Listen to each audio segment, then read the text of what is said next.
Hello everyone, a very good evening to all of you. Welcome back to People's Academy, and in this video we'll discuss the 6th unit of MA Political Science entrance test syllabus. The exam is going to be conducted by University of Kashmir on 9th of July, which is tomorrow. तो ये most probably आपका last video होगा इस particular entrance को लेके, and in this video we'll discuss the comparative politics part of this syllabus. And जहाँ पे आपको system approach, structural function approach and बाकी सारी चीज़ें दी हुई हैं. So let's start, and if you are watching the channel first time, subscribe the channel and share with your friends. So let's start the discussion, and these are the contents: the nature, scope and methods of comparative political analysis, system approach and structural functional approach, political culture, political socialization, and then political systems की classification है, parliamentary versus presidential and UK versus USA. सबसे पहले हम देखते हैं comparative politics की definition से. Basically comparative politics is one of the sub field of political science. Political science एक एकेडमिक सब्जेक्ट है. उसकी 3 फील्ड्स हैं, जिसमें से एक हमारे पास है पॉलिटिकल थ्योरी, एक है international relations, and the third one is comparative politics. ठीक है. So political science is an academic subject and there are 3 subfields in the political science, and comparative politics is one of the field. अब इस field में हम क्या पढ़ते हैं? We are studying basically the political structures, the political actors, political processes, and we are analyzing them empirically by describing them, explaining them and predicting their variety. हम इसमें similarities को पढ़ते हैं and differences को पढ़ते हैं. ठीक है. And across political systems, and we are studying the political systems of entire world, different countries. Okay, national political systems, हम country के भी political system को पढ़ते हैं, regional level पे, municipal level पे, and supranationals like we have UNO, we have European Union. So these are the supranational institutions like NATO. Okay, so this is what comparative politics is. And then moving further, we have some authoritative definitions of comparative politics. We have John Blundell. ये कहते हैं कि comparative politics is study of patterns of national governments in the contemporary world. So किस तरह से different countries में different type of governments हैं, उनकी किस तरह से क्या patterns हैं उनके, उन सब को comparatively पढ़ना comparative politics है. Then M.G. Smith says the comparative politics is study of forms of political organizations, their properties, correlations, variations and modes of change. Different political organizations are there, and then we are studying their different we are studying them in different angles. उनके वो किस तरह से change होते हैं, उनके क्या powers हैं, उनकी क्या variations हैं. Then E.A. Freeman says that comparative politics is comparative analysis of various forms of government. So basically he is focusing on forms of government and political institutions. तो फ्रीमैन कहते हैं कि ये पॉलिटिकल इंस्टीट्यूशंस और forms of government की एक comparative analytical study है, जिसको हम कंपैरेटिव पॉलिटिक्स कहते हैं.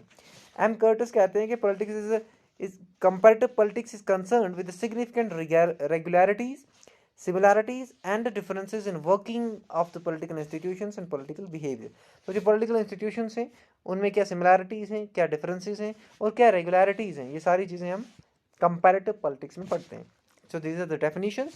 Then moving further, we have nature of comparative politics. So nature, when we are talking about nature, we are talking about the subject itself. ठीक है, हम subject की बात करते हैं कि किस तरह का subject है. तो सबसे पहले interdisciplinary subject है. ठीक है, जब हम comparisons करते हैं तो हम political perspective से भी comparison करते हैं, and then हम sociological perspective से भी comparison करते हैं. देन इसी तरह से हम जियोग्राफिकली भी कंपैरिजंस करते हैं कि कौन सी कंट्री जियोग्राफिकली स्ट्रॉन्ग है, कौन सी नहीं है. So interdisciplinary, it is not just political science, there are many other subjects that are associated with this particular subject. Okay. Cross national analysis, तो ये जो एनालिसिस हम करते हैं ये कंट्री टू कंट्री है. Like we are studying USA and then again we are studying Britain and then again we are studying India and China. So this is cross national study. ठीक है. And then contextual sensitivity, it means that comparative politics and the political systems, basically the comparative politics जो हम subject पढ़ते हैं उसमें जो political systems हम पढ़ते हैं, हम political behaviors को पढ़ते हैं, वो context के साथ change होते हैं. एक कॉन्टेक्स्ट में एक अलग पॉलिटिकल सिस्टम है एंड दूसरे कॉन्टेक्स्ट में वो डिफरेंट तरह का पॉलिटिकल सिस्टम होगा. Because when you are looking at the political systems of this entire world, you are you are coming across lot of differences. USA के पॉलिटिकल सिस्टम एक different तरह का पॉलिटिकल सिस्टम है. Then we have Chinese political system, then we have Russian political system. ठीक है, कहीं पे monarchy है, कहीं पे एरिस्टोक्रेसी है, कहीं पे हमारे पास ऑथोरिटेरियन रूल है, कहीं पे डेमोक्रेसी है. So there are different context and in those different contexts there are different political systems, ठीक है। एंड देन मेथडोलॉजिकल प्लूरलिज्म, तो डिफरेंट तरह से हम मेथड्स को यूज करते हैं। देखिए आपके टॉपिक्स में एक टॉपिक ये भी है कि मेथड्स ऑफ कंपैरेटिव पॉलिटिक्स, तो बेसिकली बहुत सारे मेथड्स यूज होते हैं कंपैरेटिव पॉलिटिक्स में। एक्सपेरिमेंटल मेथड यूज होता है, ये आप याद रखेंगे, एक्सपेरिमेंटल मेथड यूज होता है, ये मैं आपको यहीं पे बता देता हूँ, इसके लिए कोई स्लाइड नहीं है मेथड्स पे। एंड देन इसी तरह से केस स्टडी होती है, हम किसी पर्टिकुलर कंट्री के पॉलिटिकल सिस्टम की एक डिटेल्ड केस स्टडी करते हैं। इसी तरह से स्टैटिस्टिकल एनालिसिस होता है, स्टैटिस्टिकल एनालिसिस।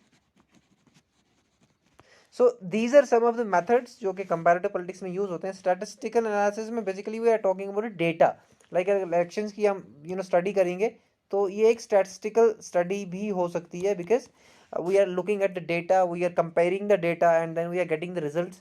तो ये मेथोडोलॉजिकल प्लूरलिज्म है, बिकॉज बहुत सारे मेथड्स इसमें यूज होते हैं कंपैरेटिव पॉलिटिक्स में। देन पॉलिटिकल इंस्टीट्यूशंस और पॉलिटिकल बिहेवियर पे ये फोकस करता है। इसके साथ साथ डाइवर्सिटी ऑफ पॉलिटिकल इंस्टीट्यूशंस हैं, पॉलिटिकल सिस्टम्स हैं, बहुत तरह के पॉलिटिकल सिस्टम्स हैं, एक ही तरह का पॉलिटिकल सिस्टम नहीं है। Then again there is globalization, there is interdependence of countries. कोई भी ऐसी कंट्री नहीं है जो बिल्कुल ही फुल फ्लेज्ड डिपेंडेंट कंट्री है। ट्रेड को देखें, हम इकोनॉमिक रिलेशंस को देखें, तो कंट्रीज एक दूसरे पे डिपेंडेंट हैं। और जब हम कंपैरेटिव पॉलिटिक्स पढ़ते हैं तो हम इंटरडिपेंडेंस को भी पढ़ते हैं, हम ग्लोबलाइजेशन को भी पढ़ते हैं, उसके जो इफेक्ट्स हैं कंट्रीज पे, उनके ट्रेड पे, उनके रिलेशंस पे, ये सारी चीज़ें हम इस कंपैरेटिव पॉलिटिक्स में पढ़ते हैं। सो this is basically the nature of comparative politics. It is interdisciplinary, there is cross national analysis, it is based on contextual sensitivity, there are n number of methods, and comparative politics is basically focusing on the political institutions and behaviors. And again there is diversity of political institutions, and we are looking at the impact of globalization and how globalization has led to an interdependence between countries। तो ये सारी चीज़ें हम comparative politics के nature में पढ़ते हैं। Then scope, क्या फ़ायदा होगा कंपैरेटिव पॉलिटिक्स करने का या फिर इसको पढ़ने का। तो पॉलिटिकल इंस्टीट्यूशन के बारे में हमें पता चलता है, डिफरेंट फॉर्म ऑफ गवर्नमेंट्स के बारे में पता चलता है, different form of political parties के बारे में हम पढ़ते हैं, यूएसए में कौन सी पार्टीज़ हैं, यूके में कौन सी पार्टीज़ हैं, इंडिया में कौन सी पार्टीज़ हैं। तो ये सारी पॉलिटिकल पार्टीज़ तभी हम पता चलेगा जब हम कंपैरेटिव पॉलिटिक्स की कोई बुक पढ़ते हैं या फिर कंपैरेटिव पॉलिटिक्स को करते हैं, ठीक है, डिफरेंट रिसर्चेस करते हैं।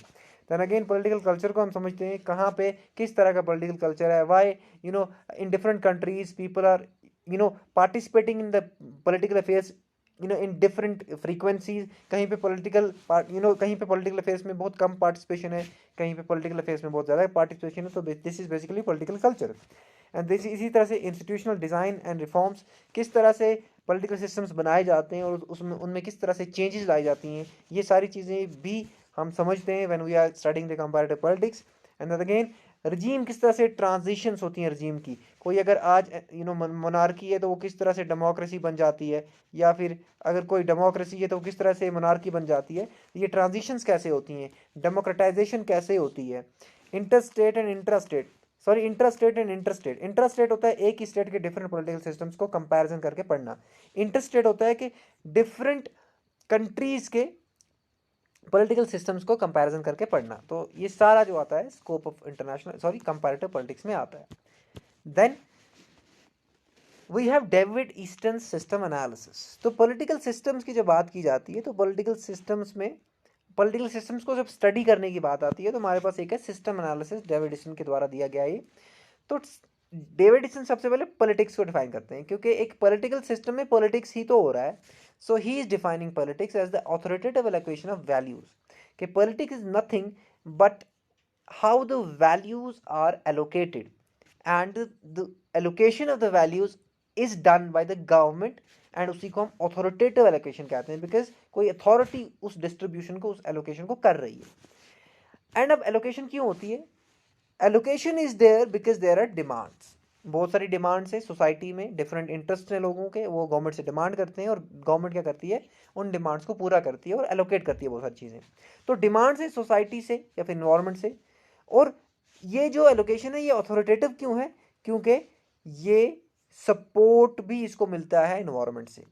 फॉर एग्जांपल अगर हम कोई एजुकेशनल इंस्टीट्यूशन की डिमांड कर रहे हैं, ठीक है, फॉर एग्जांपल हम यहाँ पे समझेंगे, तो we are talking about, we are asking for an educational institution, ये हमारी डिमांड है।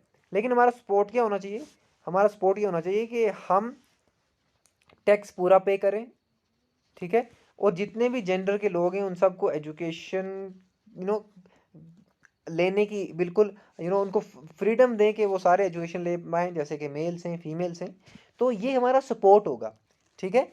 एंड डिमांड्स की एलोकेशन इसीलिए अथॉरिटेटिव है क्योंकि हम उस एलोकेशन को, उस डिस्ट्रीब्यूशन को सपोर्ट भी मिल रहा है लोगों से। लोग डिमांड तो कर रहे हैं but at the same time लोग सपोर्ट भी कर रहे हैं। तो डेविड ईस्टन कुछ अपनी टर्मिनोलॉजी में इसको इस तरह से समझाते हैं कि जो गवर्नमेंट है वो इनपुट्स लेती है लोगों से in the form of demands, ठीक है, डिमांड्स एंड सपोर्ट्स, ये दोनों इनपुट्स में आते हैं। और फिर गवर्नमेंट जो है वो पॉलिसीज बनाती है, वो डिसीजंस लेती है in the form of outputs, ठीक है। तो लोगों की तरफ से इनपुट्स दिए जा रहे हैं डिमांड्स और सपोर्ट्स की शक्ल में, और गवर्नमेंट की तरफ से आउटपुट्स आता है, आउटकम से आती हैं, यानी कि डिसीजंस और पॉलिसीज बनाई जाती हैं। एंड देन ये जो आउटपुट होता है ये जब डिस्ट्रीब्यूशन की शक्ल में आता है, कोई पॉलिसी की शक्ल में आता है, कोई डिसीजन की शक्ल में आता है, तो फिर जब लोगों के पास ये पॉलिसी पहुंचती है, डिसीजन पहुंचता है, ये एलोकेशन पहुंचती है, तो लोग फिर इसको एक फीडबैक देते हैं गवर्नमेंट को वापस कि क्या ये पर्टिकुलर डिसीजन या पॉलिसी गवर्नमेंट की थी, सही थी या नहीं थी। ये है फीडबैक मैकेनिज्म, ठीक है। First there are inputs, then there are outputs from the government, and then again there is feedback from the people, ठीक है। तो लोग फीडबैक देते हैं कि गवर्नमेंट ने अच्छा काम किया है कि नहीं किया है। Okay, I hope this is clear. This is system analysis of David Easton. इसमें इनपुट्स हैं जो कि लोग देते हैं, आउटपुट्स जो कि गवर्नमेंट की तरफ से डिमांड्स और पॉलिसीज की शक्ल में आता है, सॉरी डिसीजंस और पॉलिसीज की शक्ल में आता है, एंड देन फीडबैक जो कि लोग गवर्नमेंट को देते हैं। एंड फीडबैक फिर एक नई तरह से डिमांड्स को हम कह सकते हैं ओरिजिनेट करती है। I hope this is clear. चलते हैं नेक्स्ट पे। We have structural functional analysis. Now structural functional analysis पहले एंथ्रोपोलॉजी में डेवलप हुआ, फिर उसमें सोशोलॉजी में ये डेवलप हुआ। Talcott Parsons, Robert Merton and Marion Levy, इन्होंने सोशोलॉजी में इसको डेवलप किया। एंड देन गैब्रियल आलमंड ने इसको एक पॉलिटिकल एनालिसिस का टूल डेवलप कर दिया। Now structural functional analysis is a tool of political analysis. Political systems को जब एनालिसिस करते हैं तो उसमें स्ट्रक्चरल फंक्शनल एनालिसिस का हम इस्तेमाल करते हैं, और ये पॉलिटिकल साइंस में, कंपैरेटिव पॉलिटिक्स में टेक्निकली गैब्रियल आलमंड के द्वारा लाया गया है, ठीक है। This approach was further developed by Gabriel almond and GB Powell in comparative politics, ठीक है। पॉलिटिकल साइंस में सबसे पहले इसको टूल ऑफ पॉलिटिकल एनालिसिस किसने बनाया? गैब्रियल आलमंड ने। एंड कंपैरेटिव पॉलिटिक्स में जब इसको यूज़ किया गया तो इसमें दो थिंकर्स का नाम आता है, Gabriel almond and GB Powell. इनकी किताब है comparative politics and developmental approach, ठीक है, ये आप याद रखेंगे 1966। अब almond and his associates argued that all political systems, regardless of their type, must perform a specific set of tasks if they are to remain in existence as systems in working order or equilibrium। और Gabriel almond ये कहते हैं कि अगर एक political system को equilibrium में रहना है, एक वर्किंग ऑर्डर में रहना है, तो उसको कुछ स्पेसिफिक फंक्शंस परफॉर्म करने होंगे, ठीक है। क्योंकि अगर उसको ऑनगोइंग सिस्टम की तरह रहना है, एक पॉलिटिकल सिस्टम को कंटिन्यूटी में रहना है, हमेशा फंक्शन करते रहना है, तो कुछ ऐसे स्पेसिफिक टास्क हैं जो उसको करने हैं अगर उसको इक्विलिब्रियम में रहना है। तो अब हमने देखने हैं कि कौन से टास्क, कौन सी चीज़ें पॉलिटिकल सिस्टम करता है। तो Gabriel almond and JS. Coleman, एक किताब है उनकी, पॉलिटिक्स ऑफ डेवलपिंग एरियाज 1960, ये आइडेंटिफाई करते हैं चार तरह के कैरेक्टरिस्टिक एक पॉलिटिकल सिस्टम के, कि एक पॉलिटिकल सिस्टम में चार तरह के कैरेक्टरिस्टिक्स हैं।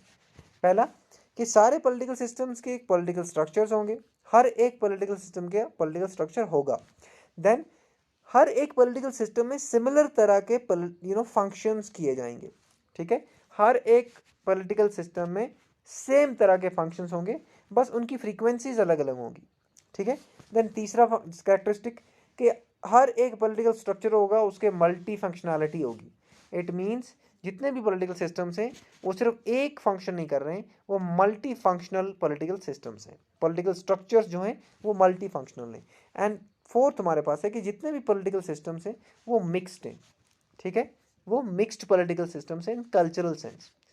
और यहाँ पे बात करते हैं कि एक पॉलिटिकल सिस्टम थोड़ा सा पैरोकियल भी होगा, एक पॉलिटिकल सिस्टम थोड़ा सा सब्जेक्ट सेंटर्ड भी होगा, ठीक है। एंड एक पॉलिटिकल सिस्टम में पार्टिसिपेशन भी होगी।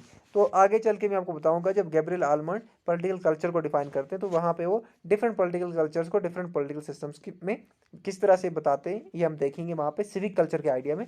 यहाँ पे 4 कैरेक्टरिस्टिक की बात करते हैं एक पॉलिटिकल सिस्टम की, कि एक पॉलिटिकल सिस्टम में 4 तरह के कैरेक्टरिस्टिक होते हैं। एक के जितने भी पॉलिटिकल सिस्टम्स हैं उनके पॉलिटिकल स्ट्रक्चर्स हैं, और ये जो पॉलिटिकल सिस्टम्स में इनमें सिमिलर तरह के फंक्शंस होते हैं, ठीक है। एंड देन ये जो पॉलिटिकल स्ट्रक्चर्स हैं ये मल्टी फंक्शनल हैं, हर एक पॉलिटिकल स्ट्रक्चर के बहुत ज़्यादा फंक्शंस हैं। देन पॉलिटिकल सिस्टम जो हैं ये मिक्स्ड हैं, ठीक है, इन कल्चरल सेंस। अब आगे बढ़ते हैं हम, ये हो गए 4 कैरेक्टरिस्टिक। एंड यहाँ पे स्ट्रक्चरल फंक्शनल एनालिसिस में आलमंड कहते हैं कि एक पॉलिटिकल सिस्टम के 4 इनपुट फंक्शंस हैं एंड 3 आउटपुट फंक्शंस, ठीक है। There are 4 input functions and 3 output functions. 4 input function कौन से? Political socialization and recruitment, interest articulation, interest aggregation and political communication. Then we have 3 output functions, rule making, rule application and rule adjudication. Rule making आपको पता है, laws बनाए जाते हैं, policies बनाई जाती हैं। रूल एप्लीकेशन उनको अप्लाई किया जाता है। रूल एडजुडिकेशन अगर किसी लॉ या डिसीजन या पॉलिसी को लेकर कन्फ्लिक्ट है तो ये वो सॉल्व किया जाता है। रूल मेकिंग काम है लेजिस्लेचर का, रूल इम्प्लीमेंटेशन काम है एग्जीक्यूटिव का, और रूल एडजुडिकेशन काम है कोर्ट्स का, ठीक है। ये हो गया आउटपुट फंक्शंस। एंड यहाँ पे हमारे पास इनपुट फंक्शंस में क्या है? Political socialization. ये हम आगे भी समझेंगे, लेकिन यहाँ पे मैं आपको बता देता हूँ। पॉलिटिकल सोशलाइजेशन है कि जब जो पॉलिटिकल कल्चर है, पॉलिटिकल बिलीव्स हैं, आइडियाज़ हैं, जब उनको एक जनरेशन से दूसरी जनरेशन में ट्रांसफ़र किया जाता है, सोशलाइज किया जाता है, ठीक है, इसको पॉलिटिकल सोशलाइजेशन कहते हैं, ठीक है। अगर कोई एक फैमिली है, वो पॉलिटिक्स में बहुत ज़्यादा इन्वॉल्व है, फिर वो अपनी जो आने वाले जनरेशन है उनको भी वो आइडियाज़ ट्रांसफ़र करते हैं कि आप पॉलिटिकली एक्टिव रहेंगे, वोट डालेंगे, हमेशा गवर्नमेंट को चेक करते रहेंगे, गवर्नमेंट से सवाल पूछेंगे। तो ये पॉलिटिकल सोशलाइजेशन है कि we are you know there is a transition of political ideas, political beliefs from one generation to another generation. Recruitment क्या होता है कि जब डिफरेंट पॉलिटिकल ग्रुप्स हैं, जैसे पॉलिटिकल पार्टीज हैं, जैसे इंटरेस्ट ग्रुप्स हैं, ये जब एक हम कह सकते हैं कि मेंबर्स को अपने ग्रुप्स का हिस्सा बनाते हैं, उसको रिक्रूटमेंट कहते हैं। क्योंकि ग्रुप्स का हिस्सा क्यों बनाया जाता है लोगों को? ताकि वो डिमांड जो है फिर गवर्नमेंट के सामने रख सकें। जितने ज़्यादा लोग होंगे ग्रुप में उतना डिमांड जो है स्ट्रांगली किसी के सामने हम रख पाते हैं। इंटरेस्ट आर्टिकुलेशन होता है कि कोई डिमांड है बहुत सारे लोगों की, उस डिमांड को क्या करना, उस डिमांड को एक्सप्रेस करना, ये आर्टिकुलेशन है। इंटरेस्ट एग्रीगेशन क्या है कि बहुत सारे लोगों के बहुत सारे इंटरेस्ट हैं, लेकिन वो उन्होंने एक ग्रुप बनाया और उन सारे इंटरेस्ट को एक कॉमन इंटरेस्ट की शक्ल में, एक कॉमन डिमांड की शक्ल में गवर्नमेंट के सामने रखा, ठीक है। कम्युनिकेशन क्या है कि अपनी जितनी भी डिमांड्स वगैरह हैं वो गवर्नमेंट तक कैसे पहुंचाते हैं। हम प्रोटेस्ट के थ्रू भी कम्युनिकेट करते हैं, हम मीडिया के थ्रू भी कम्युनिकेट करते हैं, ठीक है, अखबार के थ्रू, टीवी के थ्रू, इधर lot of political communication I would say sources, या फिर ways of political communication. This is structural functional analysis. अब हमारे पास है पॉलिटिकल कल्चर का आइडिया। तो पॉलिटिकल कल्चर क्या है कि एक इंडिविजुअल का एटीट्यूड पॉलिटिक्स की तरफ किस तरह का है, वो उसका पॉलिटिकल कल्चर है। क्या वो पॉलिटिक्स में इन्वॉल्व है, क्या वो बिल्कुल ही इन्वॉल्व नहीं है, या फिर कभी कभी इन्वॉल्व होता है, कभी कभी अलग हो जाता है पॉलिटिक्स या फिर पॉलिटिकल अफेयर से। तो ये जो उसके एटीट्यूड्स हैं, उसकी ओरिएंटेशन है, यही पॉलिटिकल कल्चर है। एंड देन आरसी मैकर्ड्स कहते हैं कि political culture is basically commonly shared goals and commonly accepted rules. ये आप याद रखेंगे एज इट इज, ये डेफिनेशन है। एंड्रयू हेविट कहते हैं कि much of the politics takes place in our heads. तो जब हम ये कहते हैं कि politics takes place in our heads, so we are talking about the individual attitudes, के कोई पॉलिटिकल सिस्टम्स की तरफ ज़्यादा पार्टिसिपेशन दिखा रहा है कि नहीं दिखा रहा है। Okay, then we have Almond and Verba.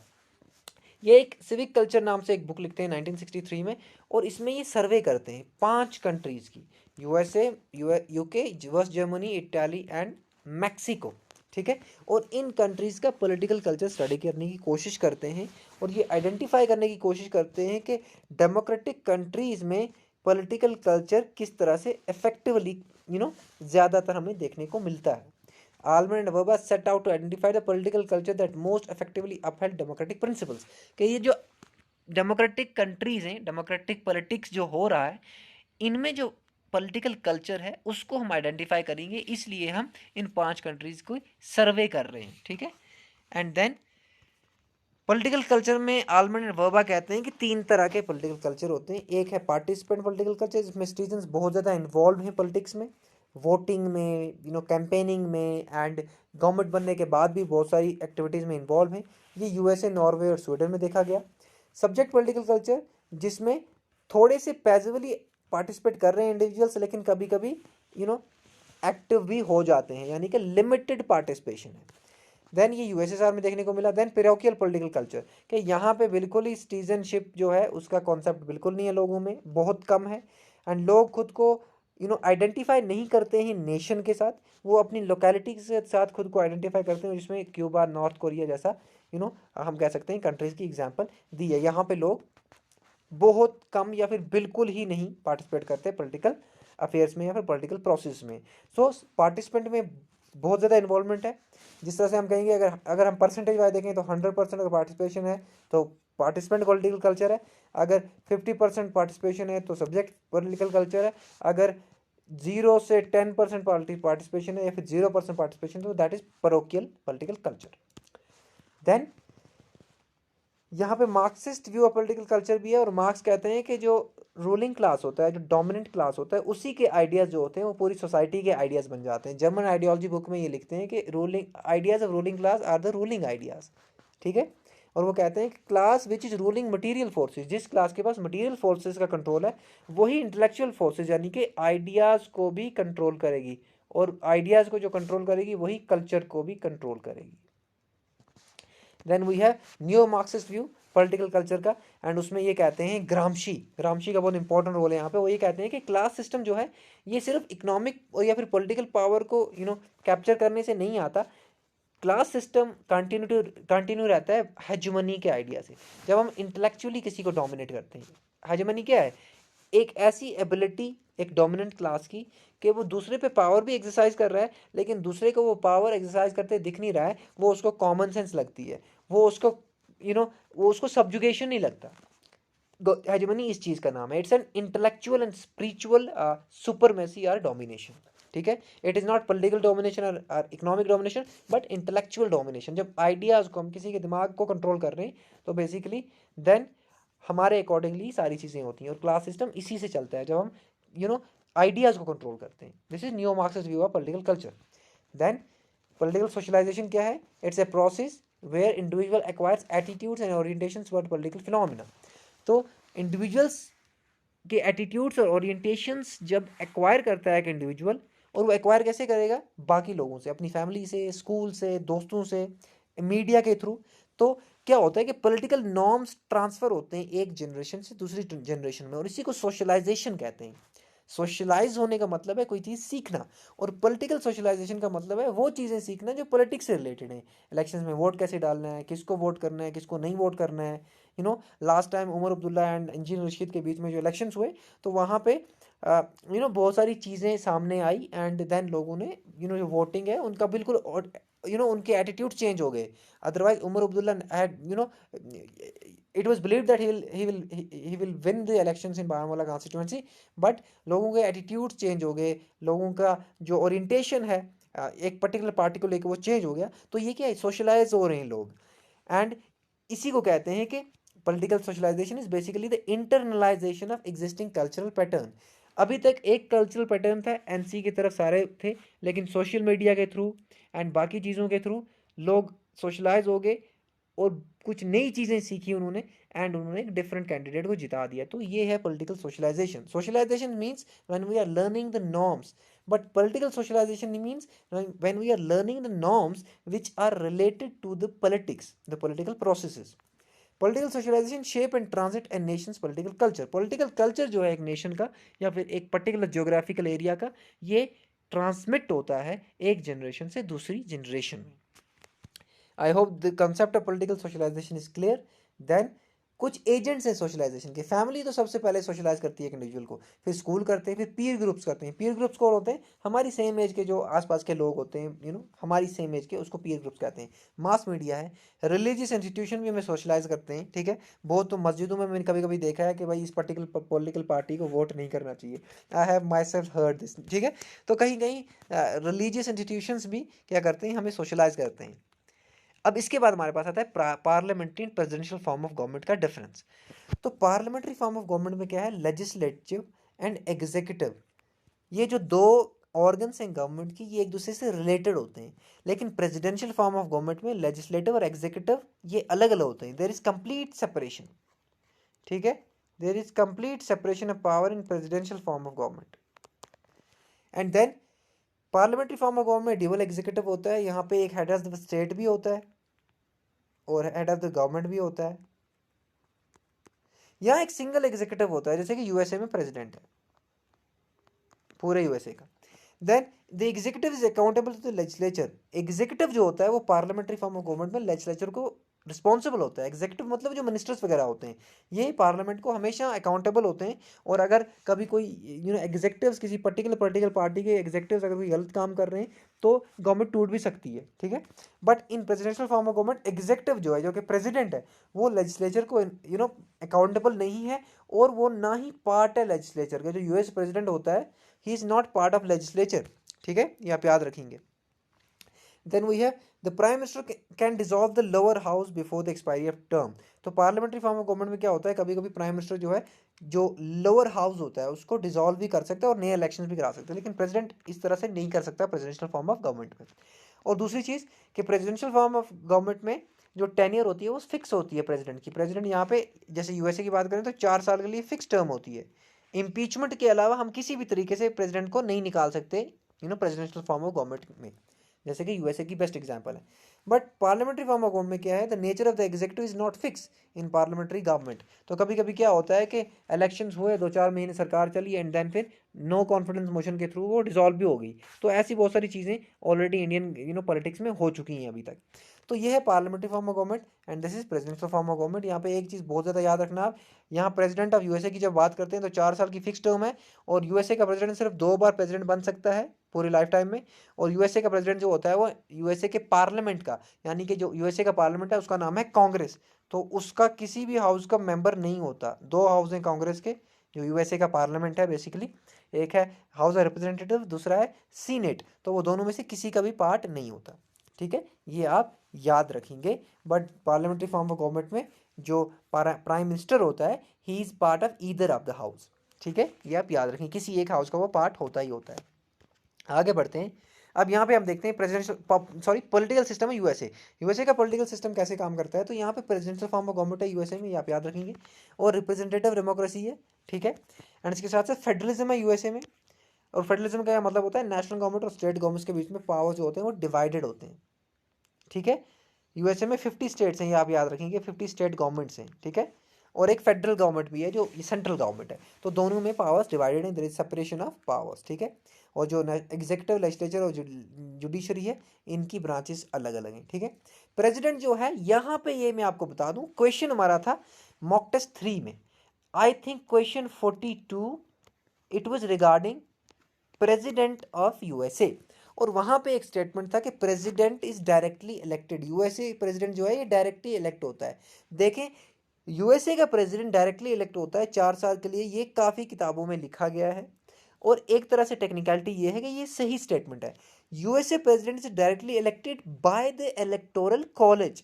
Electoral college उसको डायरेक्टली इलेक्ट करता है, बट यूएसए का president is not directly elected by the people. ठीक है, he is directly elected by the electoral college but not directly elected by the people of USA. आप ये याद रखेंगे, क्योंकि जब यूएसए के प्रेसिडेंट के इलेक्शंस होते हैं तो एक इलेक्टोरल कॉलेज होता है, उसमें अराउंड 438 लोग हैं। ठीक है, 438 लोग हैं। इसमें से बेसिकली क्या है कि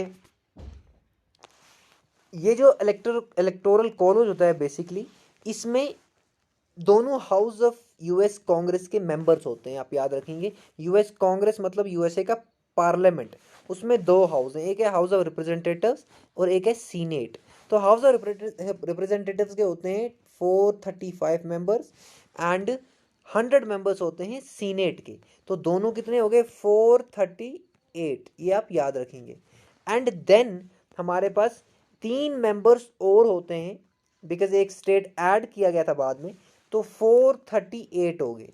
ठीक है, ये आप याद रखेंगे, 438 + 100 538। 538 जो मेंबर्स हैं बेसिकली दोनों हाउसेस के मिला के ये बनाते हैं इलेक्टोरल कॉलेज, और ये इलेक्टोरल कॉलेज करता है इलेक्ट किसको, प्रेसिडेंट ऑफ इंडिया को।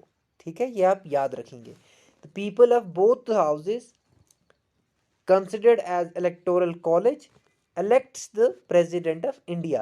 तो जब हम कहेंगे president of India directly elected by electoral college तो ये सही स्टेटमेंट है, लेकिन अगर हम ये कहते हैं कि president of India is directly elected by people then it is wrong, because जो कॉमन लोग हैं वो इलेक्टोरल कॉलेज के मेंबर्स को इलेक्ट करते हैं, फिर इलेक्टोरल कॉलेज जो है वो प्रेसिडेंट को इलेक्ट करता है। सो यहाँ पे स्टेटमेंट सही है, president directly elects president directly elected by electoral college for 4 years।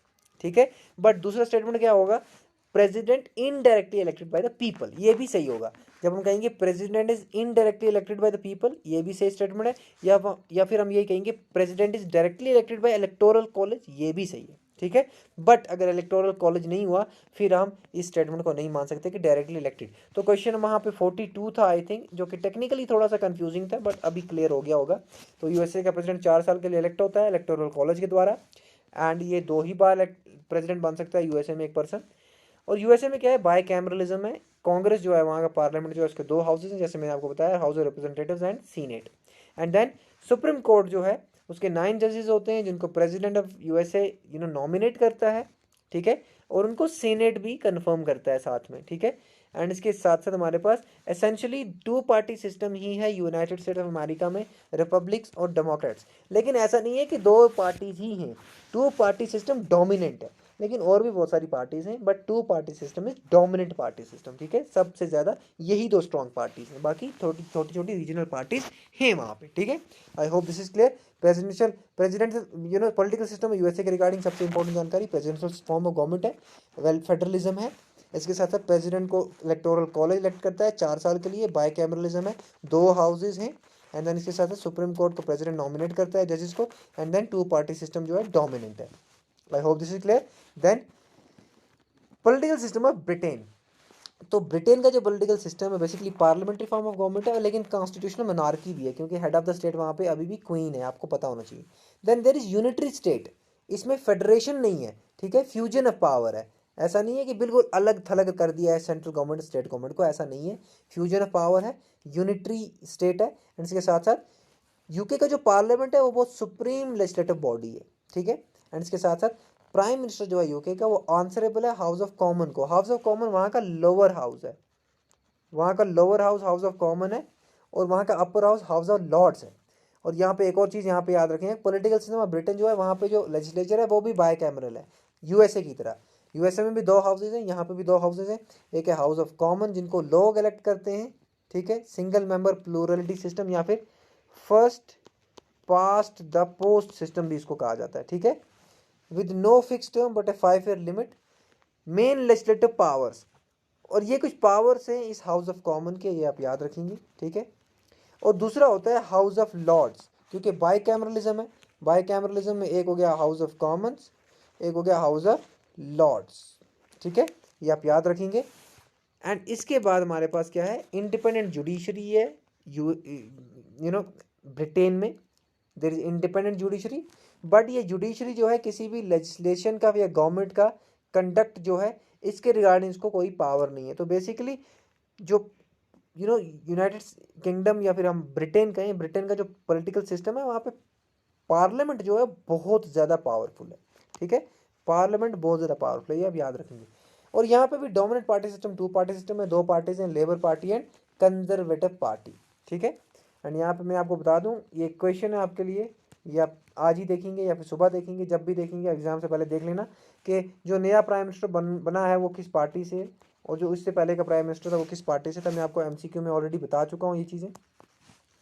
चलते हैं आगे, and then we have important, यहाँ पे ये सबसे इम्पोर्टेंट यहाँ पे ये बनता है, एक अलग यूनिट से है लेकिन यहाँ पे मैंने रखा है first past the post system या फिर सिंगल मेंबर प्लूरलिटी सिस्टम, और दूसरी तरफ प्रोपोर्शनल रिप्रेजेंटेशन। ये दोनों रिप्रेजेंटेशन के सिस्टम्स ऑफ रिप्रेजेंटेशन है, ये मेथड्स ऑफ रिप्रेजेंटेशन है।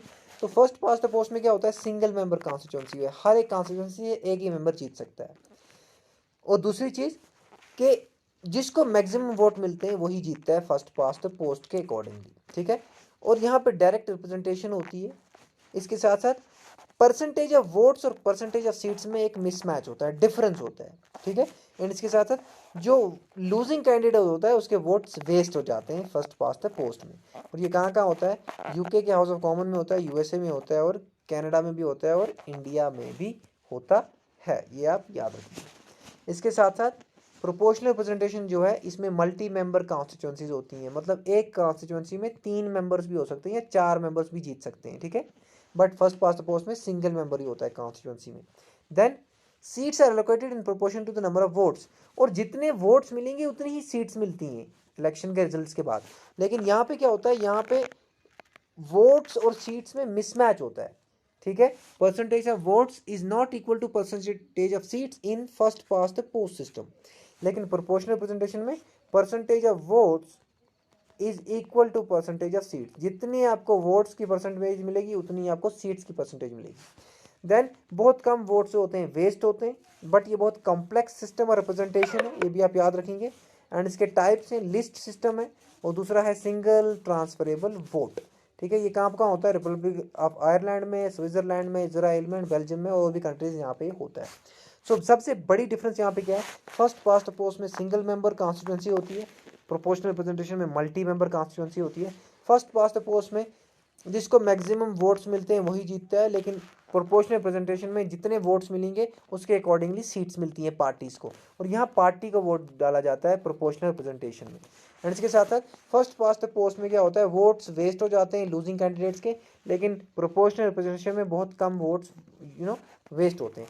फर्स्ट पास्ट पोस्ट थोड़ा सा easy type of political system है लोगों के समझने के लिए, लेकिन प्रोपोर्शनल रिप्रेजेंटेशन बहुत मुश्किल है। और प्रोपोर्शनल रिप्रेजेंटेशन के कुछ टाइप्स भी हैं, लिस्ट सिस्टम है, सिंगल ट्रांसफरेबल वोट, और ये इन जगहों पे होता है फर्स्ट पास्ट पोस्ट और प्रोपोर्शनल रिप्रेजेंटेशन, यहाँ पर ये यूज़ किया जाता है। और एक चीज़ आप और याद रखेंगे कि ये प्रोपोर्शनल रिप्रेजेंटेशन जो है, प्रोपोर्शनल रिप्रेजेंटेशन हर एक कंट्री अपने अकॉर्डिंगली मॉडिफाई करके यूज़ करती है, कहीं भी ये एग्जैक्टली एक तरह से यूज़ नहीं हो रहा है, ठीक है। तो ये भी कंपैरेटिव पॉलिटिक्स की एक स्टडी है कि प्रोपोर्शनल रिप्रेजेंटेशन नाम का एक सिस्टम और रिप्रेजेंटेशन है, लेकिन हर कंट्री में ये डिफरेंट तरह से यूज़ होता है। I hope this is clear. So this was all about the 6th unit as promised, and this was the last discussion for MA Political Science, because कल आपका एग्जाम है July 9, and I wish you all the best, ठीक है। And till then, goodbye, take care, and we'll meet in coming lectures for UGC NET, क्योंकि अब बहुत सारे और भी एग्जाम्स आपको होंगे।